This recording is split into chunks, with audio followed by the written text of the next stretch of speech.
Hi friends, ഇന്ന് നമ്മളുടെ വീഡിയോയിലുള്ളത് കുറച്ച് കൊണൂറുകളുടെ കുട്ടികളാണ്. അതിലാദ്യം തന്നെ സൺചി കൊണൂറിൻ്റെ നല്ല റെഡ് ഫാക്ടർ കുട്ടിയാണ്. അതൊരു 3 പീസ് നമുക്ക് അവൈലബിൾ ആണ്. നല്ല രീതിയിൽ നല്ല കളറുള്ള കുട്ടികളാണ്, നല്ല റെഡ് ഫാക്ടർ കുട്ടികളാണ്. നമുക്ക് സൺചിക്കിൽ അവൈലബിൾ ആയിട്ടുള്ള ബോഡി കളർ നല്ല യെല്ലോയിഷ് ഉള്ള ബേർഡുകളാണ്. ആ വിങ്സിലേക്കെല്ലാം തന്നെ റെഡിഷ് കളർ കയറിയിട്ടുള്ള ബേർഡാണ്. അത്യാവശ്യം നല്ല കളറുള്ള ബേർഡ് തന്നെയാണ്, നല്ല ക്വാളിറ്റി ഉള്ള ബേർഡാണ്. പിന്നെ നമുക്ക് അവൈലബിൾ ആയിട്ടുള്ള പൈനാപ്പിൾ കൊണൂറിൻ്റെ ഒരു 4 പീസ് കുട്ടികൾ അവൈലബിൾ ആണ്. ഇതും നല്ല റെഡ് ഫാക്ടർ ബേർഡാണ്, നല്ല കളർ വരുന്നതായിട്ടുള്ള ബേർഡാണ്.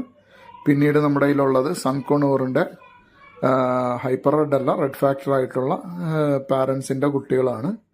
അതൊരു 6 പീസ് 7 പീസ് നമുക്ക് അവൈലബിൾ ആണ്. 7 പീസ് മൊത്തത്തിൽ അവൈലബിൾ ആണ്. അതിനകത്തൊരു 3 പീസിൻ്റെത് നല്ല